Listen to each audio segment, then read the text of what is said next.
created the first rule of success. The first rule of success is to have a vision. You see, if you don't have a vision of where you go, and if you don't have a goal where you go, you drift around and you never end up anywhere. It's like you can have the best ship in the world, you can have the best airplane in the world. If the pilot or the captain doesn't know where to go, it would just drift around. It would not end up anywhere, or most likely in the wrong place. So I was very fortunate that I stumbled on my vision. I mean, as you know, I was born in 1947 in Austria after the Second World War. And I didn't really like Austria when I grew up. I couldn't wait to get out of there. I couldn't see myself becoming a farmer or a worker in a factory or anything like that, even though my parents wanted me to stay there and have a normal life. My father wanted me to become a police officer like he was. My mother wanted me just to stay there and marry a girl with the name of Heidi, hopefully,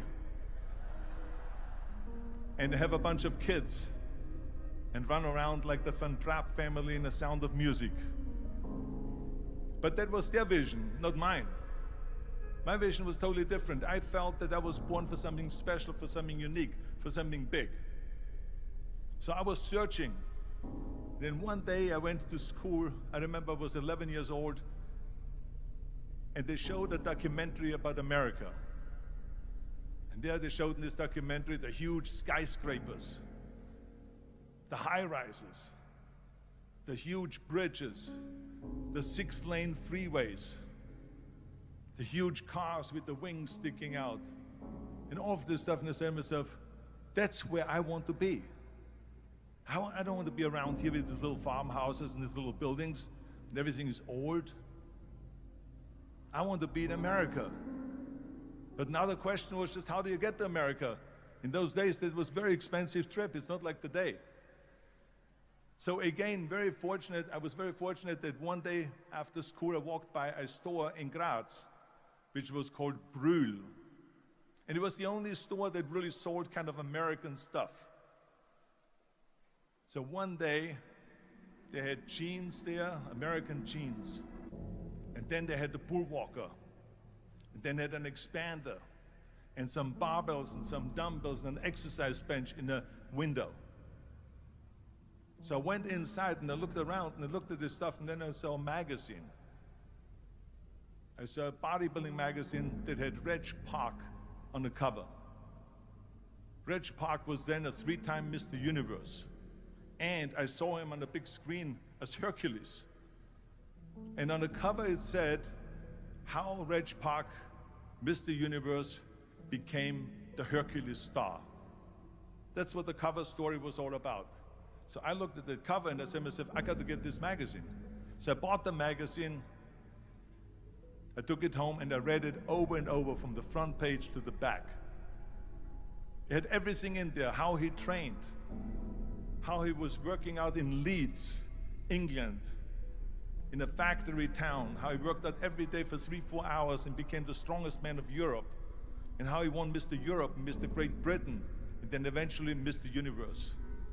And how he won the second Mr. Universe and the third Mr. Universe. And how he was discovered to play the starring role in Hercules. I read that and I said to myself, wow, this is the blueprint for my life.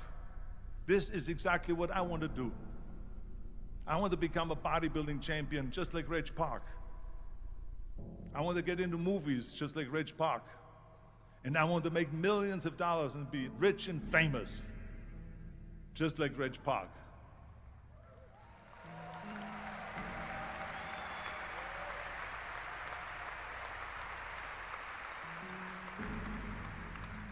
Do you know how great it felt that I knew where I was going? Imagine the majority of people don't know where they're going. I knew where I was going, that I'm going to become this bodybuilding champion just like him. So it was just a question of how do you do it? I was so relieved, because when you have a goal, when you have a vision, everything becomes easy. Because remember that In America, for instance, when you study, you will see the percentage of people that like their jobs. 74% hate their job in America. Now, there's not much different when you come to Europe. The majority of people don't like what they're doing because they're really not doing it because they didn't have a goal and they followed this goal. They just aimlessly drift around, and then all of a sudden there's a job opening, so they get that job because you have to work. But then when you work, it's a chore. It's work. It's not fun. So if you think about, only a quarter of the people really enjoy what they're doing in life.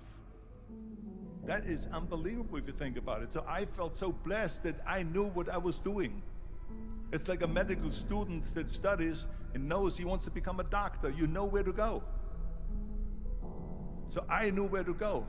So people always ask me, when they saw me in the gym in the pumping iron days, they say, why is it that you're working out so hard?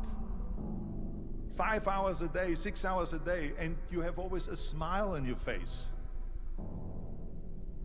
The others are working out just as hard as you do, and they look sour in the face. Why is that? And I told people all the time, I said, because to me, I'm shooting for a goal. In front of me is the Mr. Universe title. So every rep that I do gets me closer to accomplishing that goal, to make this goal, this vision, turn into reality. Every single set that I do, every repetition, every weight that I lift will get me a step closer to turn this goal into reality. So I couldn't wait to do another 500-pound squat. I couldn't wait to do another 500-pound bench press. I couldn't wait to do another 2,000 reps of sit-ups. I couldn't wait for the next exercise, for the next half hour of posing and all the kind of things that you have to do to be a champion.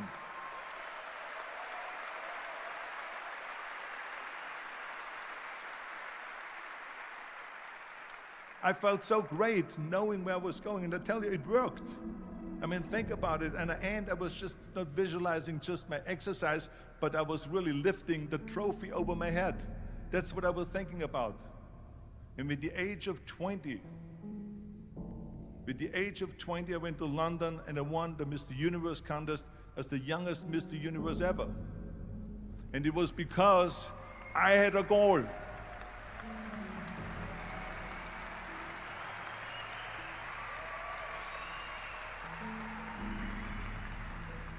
And this is no different than anything else, what I'm talking about. This is not just about bodybuilding. It was the same in acting. I remember when I was doing Conan the Barbarian. I was crawling on the rocks with a sword in my arm, crawling on all four. And of course, being that it's Conan, I didn't have clothes on or anything like that, right? So I was kind of, my knees were bare, my elbows were bare and everything else. And I'm crawling on the rocks.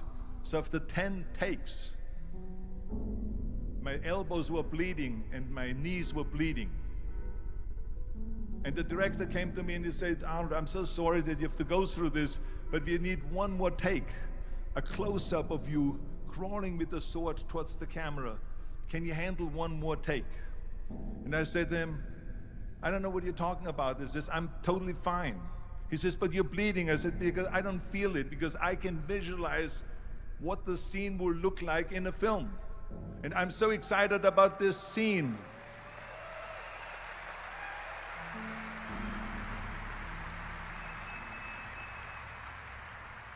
I was visualizing crawling up behind Thulsa Doom, which was played by James Earl Jones. Crawling up behind Thulsa Doom with the sword slowly, and then rising up behind him and whack, cutting his head off. And the head spins in the air, slowly with blood all over the place, and slowly falls down the steps and rolls down the steps. And his body slowly falls sideways. That was what I was visualizing, and that was very important because he, in the movie, killed my parents, killed Conan's parents. And that was revenge. And he always said that flesh is stronger than steel. And I wanted to prove to him that no, steel is stronger than flesh. And so I had this in my mind. And so this is why it didn't matter if I had to do another 50 takes or 100 takes, no matter how much I bleed on my elbows or my knees. I saw that vision of the perfect scene, and it was an important scene, and I would do it over and over again until we got it.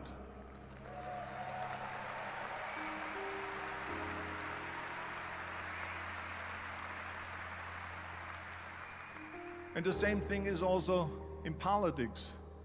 I remember that in politics, I had a very clear vision that I will be the leader of California. This is as far as I could go because I was not born in America, so I could not run for president. So being the governor of the fifth largest state, I should say the largest state, the fifth largest economy in the world, was for me really the ultimate title, the ultimate accomplishment in politics. So even though people came up to me and says, why don't you go and run for something smaller, you're never gonna make it.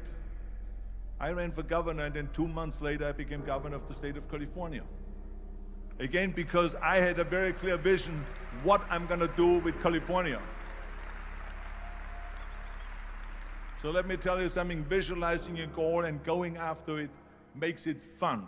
You got to have a purpose no matter what you do in life. You got to have a purpose.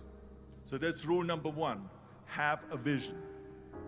Rule number two is, don't listen to the naysayers.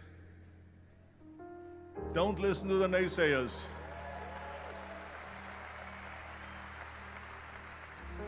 Everything I ever did, the thing that I heard out of people's mouth was, that's impossible. That can't be done. Or no. I remember when I wanted to be a bodybuilding champion, including my parents and everyone else around me, said this is impossible. Why don't you become a ski champion? That's what they do in Austria. Or a bicycle champion, or do some track and field. You can't be a bodybuilding champion.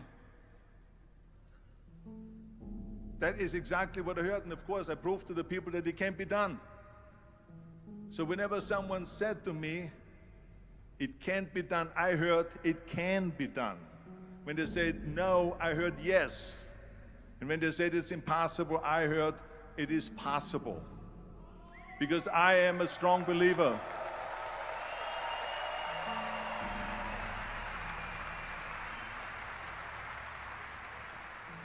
I'm a strong believer of what Nelson Mandela said, that everything is always impossible until someone does it.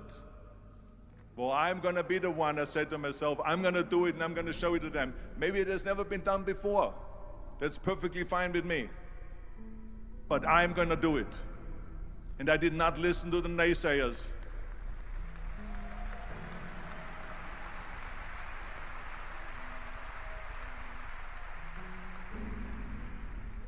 The same was also when I went into, not just in bodybuilding, they said no.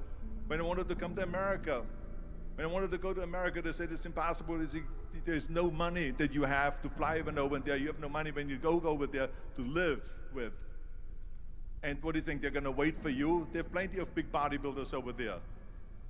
It was all no, and it can't be done, it's impossible. And I remember then that the same thing happened also when I went into the show business.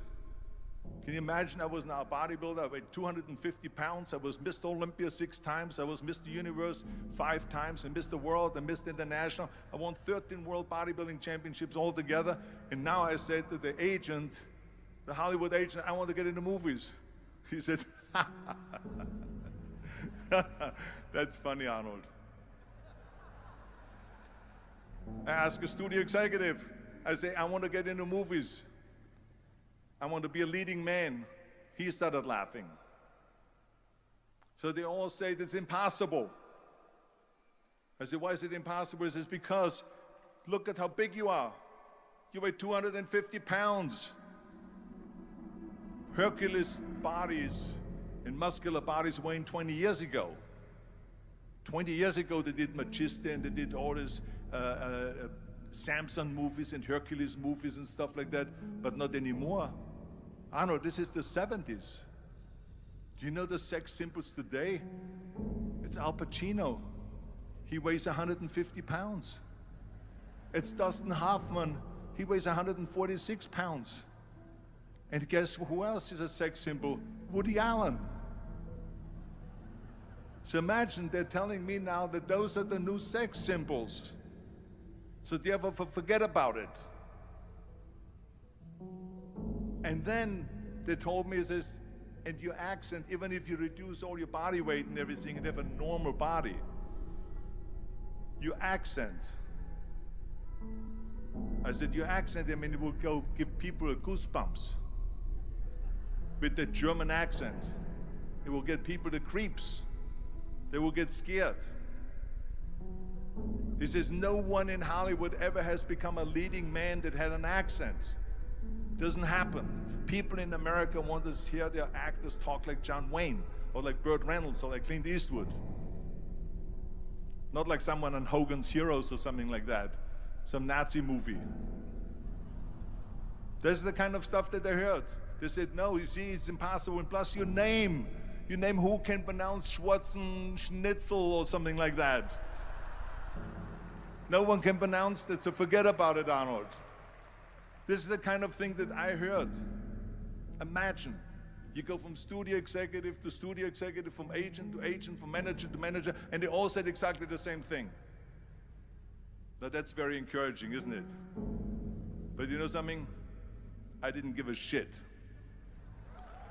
I didn't.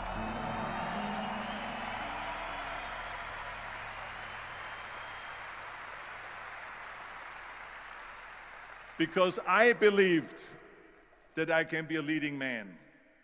I believed that I could be another Clint Eastwood, or another Burt Reynolds, or another Warren Beatty, or whatever those characters were, Charles Bronson, and so on.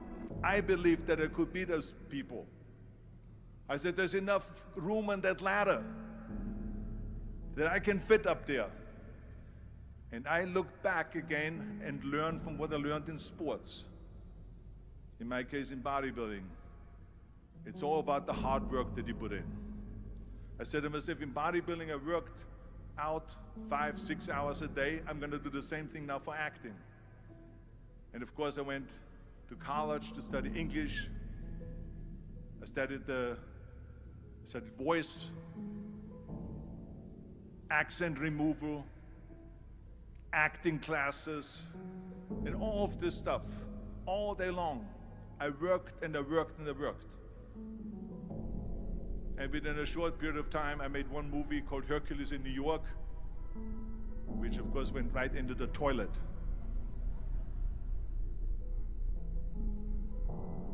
But it didn't discourage me. I still had the same vision. And then all of a sudden I did Streets of San Francisco. I did Stay Hungry and Pumping Iron and The Villain. And then all of a sudden I was asked by Dino De Laurentiis and by Universal Studio, biggest studio, to star in Conan the Barbarian. And after I did Conan the Barbarian, the director at the press conference said to the press, the director was John Milius. He said to the press, if we wouldn't have had Arnold, we would have had to build one. So think about that.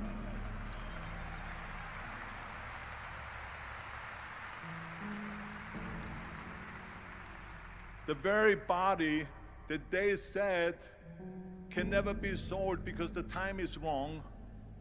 A few years later, I'm doing Conan the Barbarian, and it was the #1 hit at the box office when it came out in the summer of '82. Think about that. And the director says, if we wouldn't have had his body, we would have had to build one. So all of a sudden, my body became an asset, not a liability. And the same thing was with Terminator. After we were finished filming Terminator, Jim Cameron said to the press, if Arnold wouldn't have had that accent and talked like a machine, I think the movie wouldn't have worked. So think about that. The body and the accent that they attacked was an asset.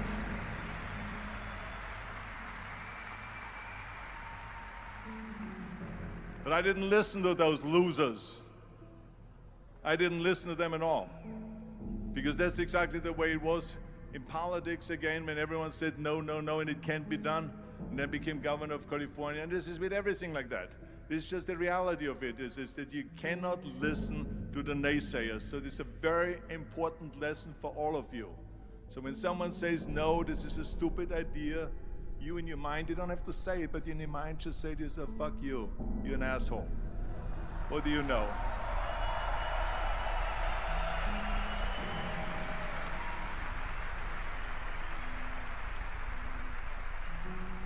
If I would have listened to the naysayers, from bodybuilding to show business to politics, I would not be standing here today talking to you.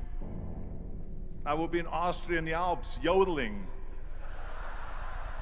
That's right. I would be in Austria still left yodeling. That's what I would be doing, exactly. So this is why I say don't listen to the naysayers. And the next thing, the third point that I'm going to make to you is, before we sit down with Jürgen and talk about the rest of the three, is work your ass off. There is no magic pill. There is no magic out there. You cannot get around. You have to work and work and work. I can tell you, I've watched today for half an hour Jürgen and his wife that put on this show, this great, great event here.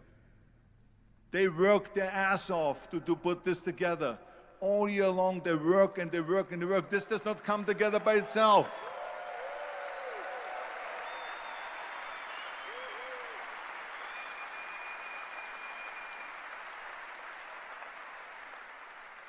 For half an hour, they were running around and making phone calls and doing this and that and talking to their aides and make sure this is happening, make sure there's the water out there. Talking about water, love water. Make sure of this and make sure of that and all that stuff. So it's work. And it drives me crazy when people say that they don't have enough time to go to the gym for 45 minutes a day and work out. Or to do something for 45 minutes to an hour a day to improve. If it is physically improve or if it is mentally to improve. Imagine you read 1 hour a day about history. How much you will learn after 365 hours in 1 year. Think about if you study about the history of musicians, of composers, how much you would know. Imagine if you would work on a business, on some business that you want to develop every day for an hour. Imagine how further along you will go and get. So it drives me nuts because we have, when people say we don't have the time, we have 24 hours a day. We sleep 6 hours a day, so that gives you still 18 hours. Now there's someone shaking their head out here in front. They say probably, I don't sleep 6 hours, I sleep 8 hours, right? Or just sleep faster.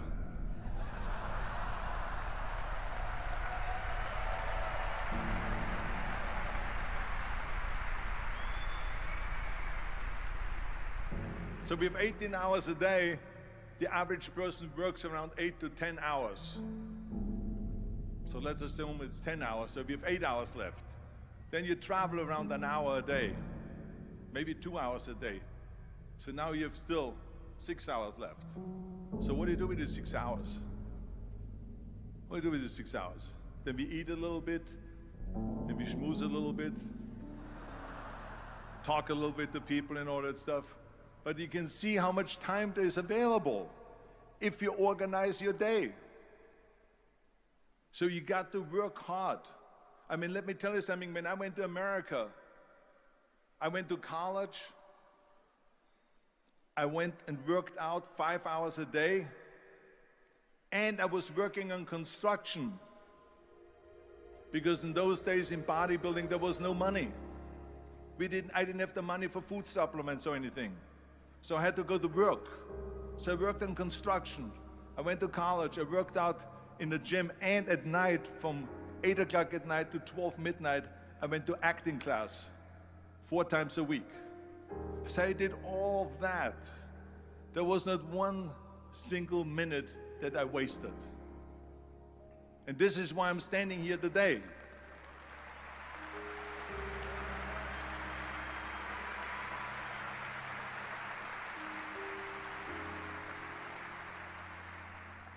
I became very friendly with Muhammad Ali in the 70s.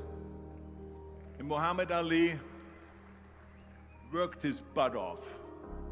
And I saw it firsthand. And I remember that there was a sports writer that was there in the gym when he was working out and he was doing sit-ups. And they asked him, how many sit-ups do you do? And he said, I don't start counting until it hurts. Now think about that. He doesn't start counting his sit-ups until he feels pain. That's when he starts counting. That is working hard. And so you can't get around the hard work. It doesn't matter who it is. As a matter of fact, I believe what Ted Turner said, work like hell and advertise.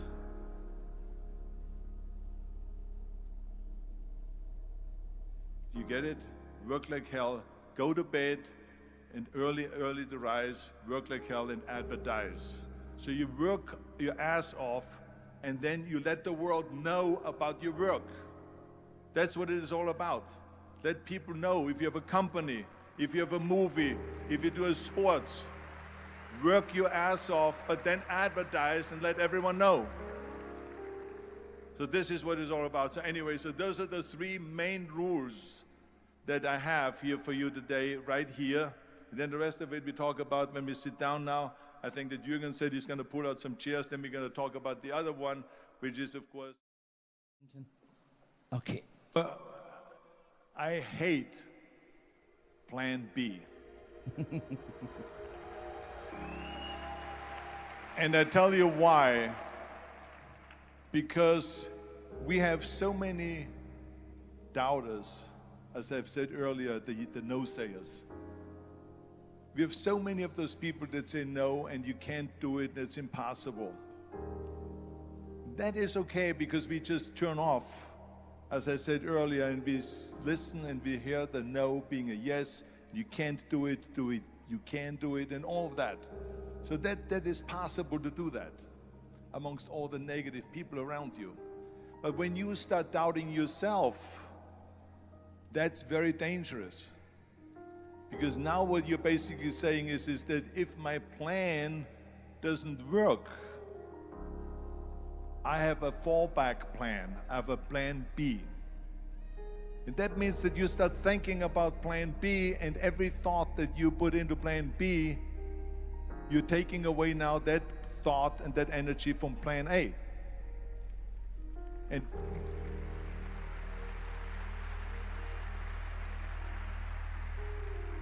it's very important to understand that we function better if there is no safety net, because plan B becomes a safety net. It says that if I fail, then I fall and I get picked up and I have something else there that will protect me. And that's not good, because people perform better when there's no safety net. People perform better in sports and everything else if you don't have a plan B. I'm telling you, I've never ever had a plan B. I made a full commitment that I'm gonna go and be a bodybuilding champion. I made a full commitment that I'm gonna be in America. I made a full commitment that I'm gonna get in the show business and I'm going to be a leading man. No matter what it takes, I will do the work. I will do the work over and over and over until I get it. And the same was in politics and everything like that. So to me, it is very dangerous to have a plan B, because you're cutting yourself off from the chance of really succeeding. And the reason, one of the main reasons why people want to have a plan B is because they are worried about failing. What is if I fail, then I don't have anything else? Well, let me tell you something. Don't be afraid of failing, because there's nothing wrong with failing. You have to fail in order to climb that ladder. There's no one that doesn't fail.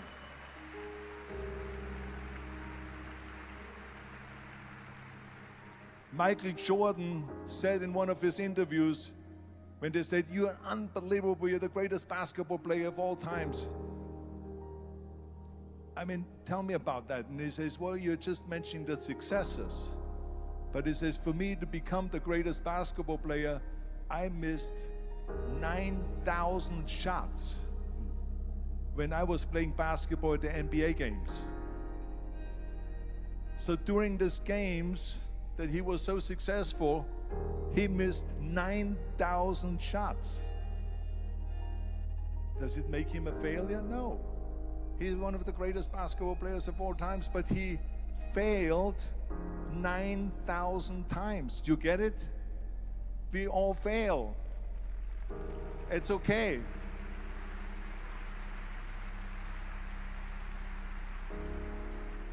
What is not okay is that when you fail, you stay down. Whoever stays down is a loser. And winners will fail and get up, fail and get up, fail and get up. You always get up. That is a winner. That is a winner. I failed in bodybuilding. I lost bodybuilding competitions. I lost powerlifting competitions. I lost weightlifting competitions. I had movies that went in the toilet and that were terrible and got the worst reviews. And in politics, I remember I had many of the initiatives on the ballot, and we lost. My approval rating in California went down to 28%, and then it went back up again, and I won again the governorship. Hey, we all lose. We all have losses. This is okay, and this is why I say don't be worried about losing, because when you're afraid of losing, then you get frozen. You get stiff, you're not relaxed. You got to be, in order to perform well in anything, if it's in boxing or if it is on your job or with your thinking, is only happening when you relax. So relax. It's okay to fail. Let's just go all out and give it everything that you got. That's what it is all about. So don't be afraid to fail.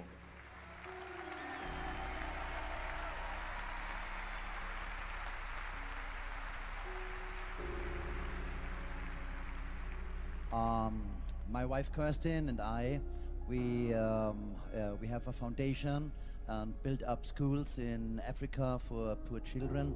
So because I think it's very important when you are successful to give back to the society, give back to the world. What is your opinion to this?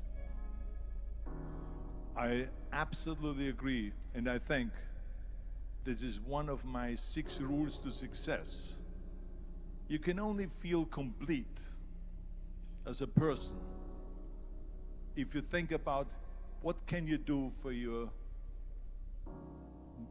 fellow member around you that maybe needs help. I felt like that everyone has a different motivation why you get into that. I was an immigrant going to America, and I saw how America was the most generous country in the world. I mean, they opened up their arms to me, they helped me, they invited me for Thanksgiving dinner. The people, they brought me, the bodybuilders in the gym brought me plates to my apartment because I had no plates, I had no silverware, I had no bedware, I had no pillows, I had no blanket, I had no TV, I had no radio, I had nothing. They brought it to my apartment. They helped me. And I saw that firsthand, this generosity in America. And I said to myself, as an immigrant that is being embraced with open arms, that I need to go and make sure that I give something back. Right? Because I started thinking about how did America become such a great country? How did America become such a generous country? Well, I look back in history and I realized that people have fought for America, and people have died for America, and people have suffered for America. And so it's my job now to contribute to keep it as being the #1 country in the world. And this is when I started feeling obligated, and I said to myself, so what can I do? I'm a bodybuilder, what can I do? Well, then I realized when I saw Special Olympics that I can help and train Special Olympians. And so we started getting involved in Special Olympics, and in no time, I proposed to them to start powerlifting in Special Olympics, to have deadlift, which was a safe thing to do, and to have bench press, which was a safe thing to do. And it became the #1 sports in Special Olympics, powerlifting. They always have a packed hall of 5,000 people. And I became the national trainer and the international trainer of Special Olympics.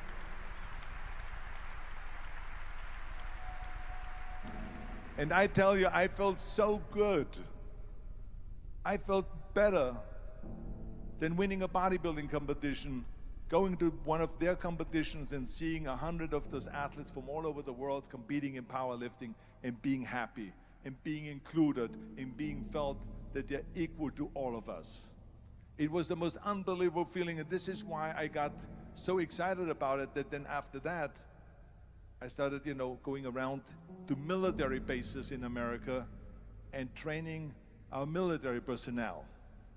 Because in those days, bodybuilding and weight training wasn't popular. Now it is. Now when you go to Iraq, to Baghdad or something like that, and you see the American soldiers train, they have the biggest facilities. It's like this dome here. This is how big the training facilities are now. So it all changed. But in those days, it wasn't popular at all. So I went from military base to train the soldiers and the sailors and the airmen and all of them.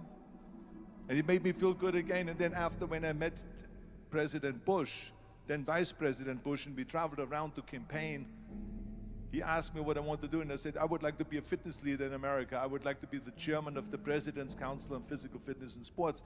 And then when he became president, he appointed me to that.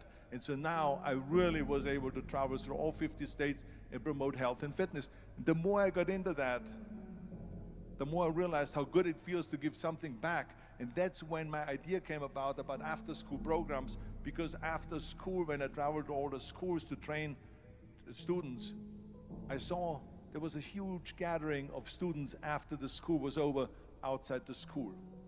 And I asked the school principal, what are all the students doing? And he said to me, Arnold, you have to understand that 70% that the kids in our schools, they come from parents where 70% of the parents are both working. So therefore, there's no one there picking them up. So that's got me the idea to start after-school programs, to keep those kids in school while the parents are working, and to offer them homework assistance, tutoring, sports and fitness programs and arts programs, music and painting and so on. And it became a huge success.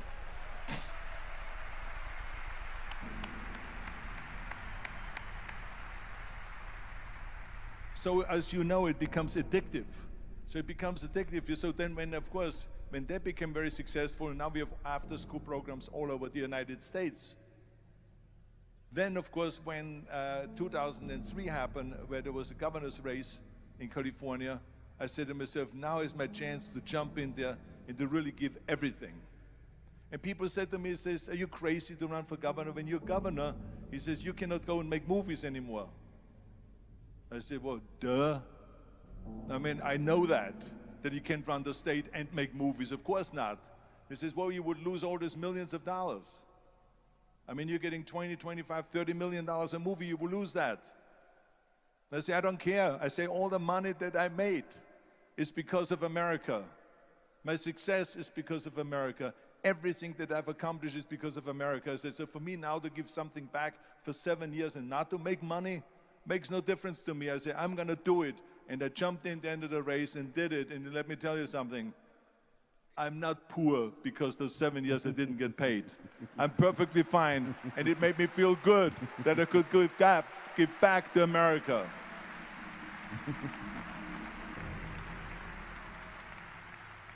Arnold, I have tell the people here today that my opinion is it is very important to learn lifetime. Don't stop in learning, go on, go forward. And what do you think about learning? What do you think about to have a coach? Is it important to have a coach? Is it important to have someone who can tell you what you are doing, who can help you? What is your opinion to this? Well, I think that every day we are benefiting from someone helping us. That's why I said earlier, there's no such thing as a self-made man. I mean, when you think about it, you're born and you need your parents to raise you. You need your teachers to teach you. You need your coaches to do sports. And so when I think about back of the people that helped me, as a matter of fact, one person, where's my friend here, Albert Busek? Is he sitting here somewhere? Where is he sitting?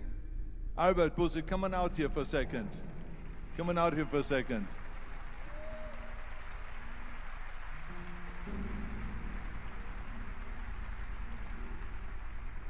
The reason why I just wanted him to come out here to the front so you see him is because without Albert Busse, I would not have had the bodybuilding career.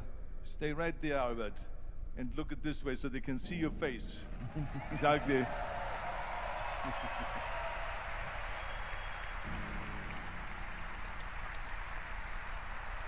Albert Busse was the one, for instance, just to give you an example, out of the thousands and thousands of people that helped me, Albert Busse was one of them that helped me to translate into English so I could fill out my entry form for the Mr. Universe contest.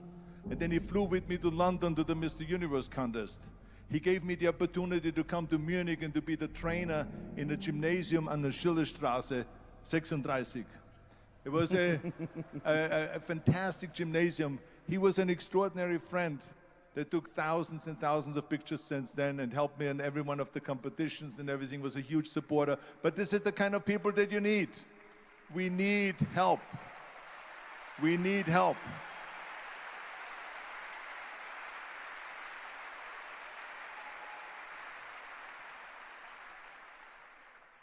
I remember that everything I did always needed help. Think about it when someone says, Arnold, you're the greatest self-made man. I said, you can call me anything you want. You can call me Arnie, you can call me Schwarzi, you can call me Terminator, you can call me Governator, but don't ever call me self-made man. I said, because I did not get to that point by myself. I mean, think about just to be successful in the movies. How are you going to be successful in the movies without having an audience? The only one that makes you successful in the movie is the people that go to see the movie. So how can you say to yourself, made man, when you need millions and millions and millions of people all over the world to go and see your movie, so people, then the press looks at it and says, this guy has a big box office success. It's the people. It's you.